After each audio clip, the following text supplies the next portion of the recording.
Now, Ansel Adams came up with another strategy, and his was, we have to thank him for this.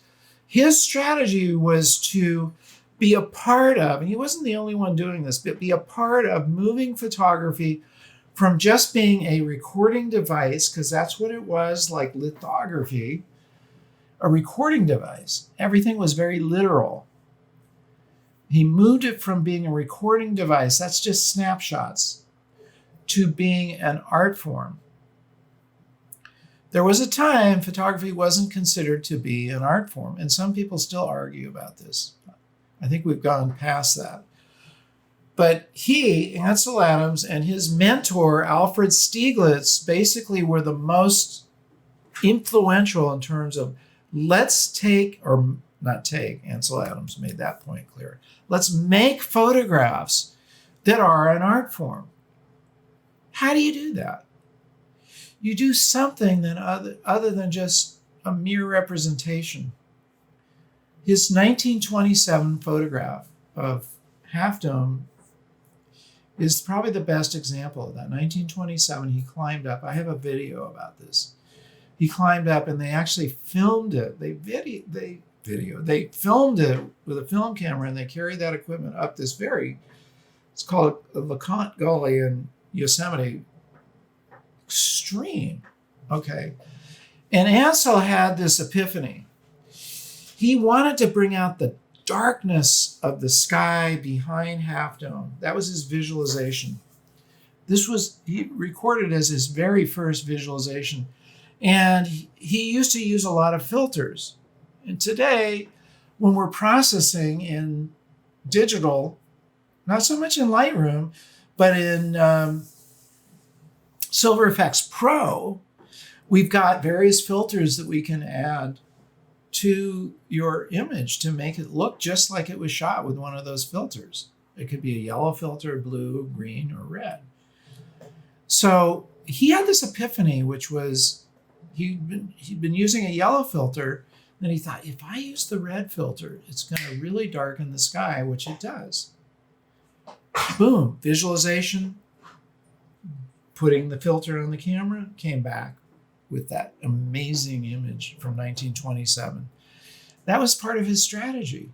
Now, he went on to have another strategy, which was, I'm going to use my camera to show people the beauty of nature, and especially to help protect that nature. And so he became an environmentalist. I mean, he already was, but he used his camera as a means to further that cause. That's another strategy. You might say, I have a cause. I have something I'm trying to tell people about. As we saw in our AYP Plus class, a number of our students had a cause or reason behind their photography more than just showing a bunch of photographs. They wanted to show what happened. They wanted to tell a story. Tim in Colorado used his camera to show the results of that shooting that happened in Boulder. I mean, it's horrible. But he used his camera as a means to educate people and show them what the effects of that were. You might have a certain cause. You might think, I want to help the homeless, whatever. And you might photograph them. You might shoot a series of photographs about them that elevates our knowledge of these people and what they're struggling with. Or you might have a cause about dogs in shelters, who need to be adopted. That could be a photo study, a photo essay. That's part of your strategy. I want to use my camera to tell stories that are meaningful to me and should be meaningful to other people. And that's just a matter of you deciding, again, using your resources cleverly to bring that about. You guys getting it? Okay. I will pick up your questions in a minute here. So here's the thing.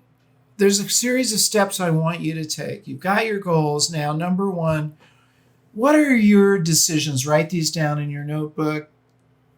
If you know me, you want to be putting stuff in a notebook. What are your decisions and directions to yourself? Yours could be as simple as, I'm going to make sure I get out and make at least one photo a day, even if it's with my iPhone, every single day. I don't mean snapshots. Thomas Hawk, who's a good friend of mine, has made this goal, which is kind of an incredible goal, that he wants to publish, not photograph, but publish 1 million images before he dies. I don't know what he's up to right now. He's probably about halfway there. It's a pretty amazing goal. Whatever it is, you have to make some decisions about what you're going to do. Remember, now we're into the doing of this thing. We're not just thinking, okay, I have this goal to improve my photography, whatever it is you set for yourself. You got to do something. Okay, these are your doing things. What are your resources? I want you to write those things down. What are your resources? Well, I should be one of your resources. This show, my courses, my books. I'm not kidding. I put a lot of energy into making these resources. You should utilize them, because it's not just about me. You know that I bring on a lot of really talented people to also help you.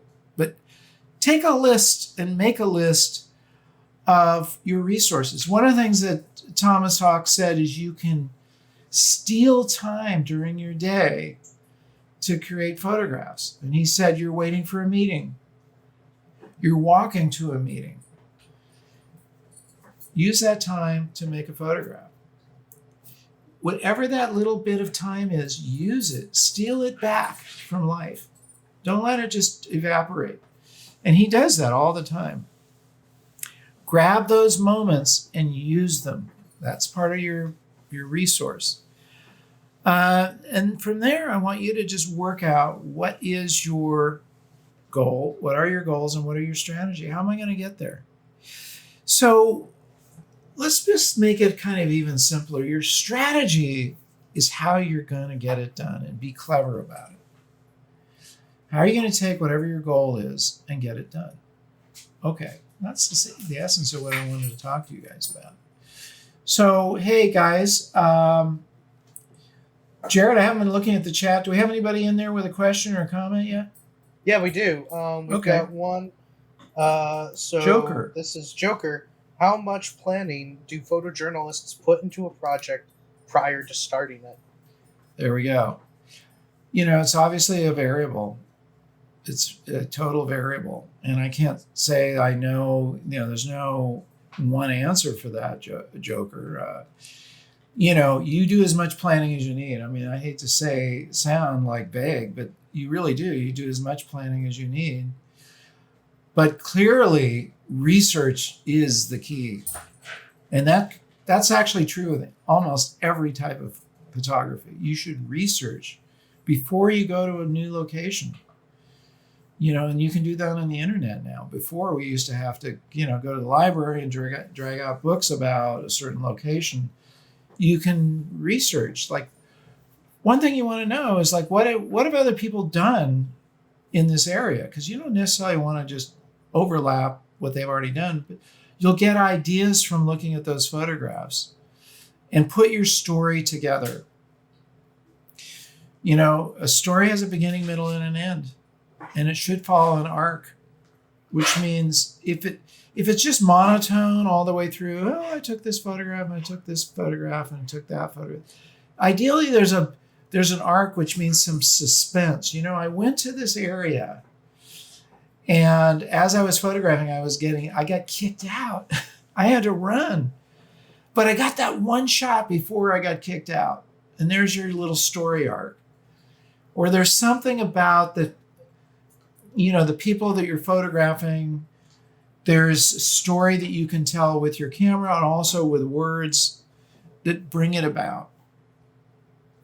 So do as much research as you need to get those ideas. The next thing you should do is you should draw those ideas out. You can do them as, in filmmaking, we do this all the time. We do a storyboard.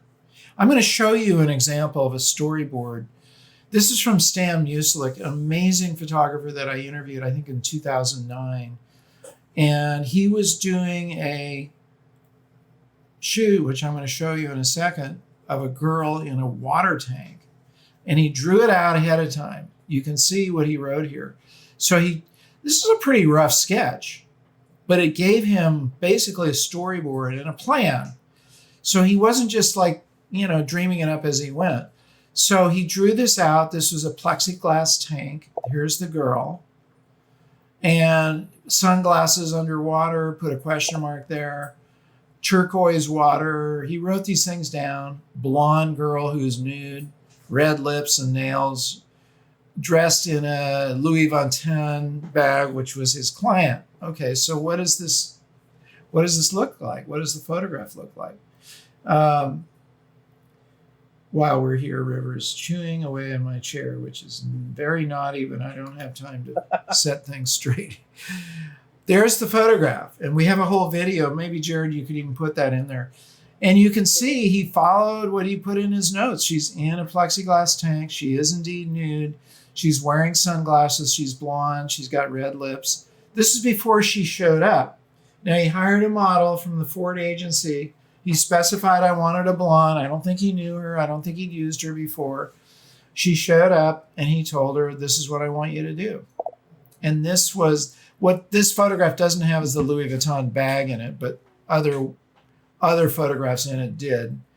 And that's an example of planning that results in a photograph. Okay. So you can draw stuff out as part of your strategic plan. Because strategic planning isn't something you're just going to do once. You're going to do it over and over again throughout the course of every photo shoot, every photo essay. You should figure it out, and you should write a shot list. You should know that I want these photographs. I want to come away with these photographs. But you're also going to find ones that you didn't write down. Those are great. Those are extemporaneous, meaning they just showed up. You didn't plan them out. That's great. You should have those, but you want to have a framework of those must-have photographs as part of your story, okay? Please subscribe and enable the bell so you don't miss any of our new shows. Like the video and please share it and leave your comments. I love hearing from you. And remember to get out and capture your own images of life.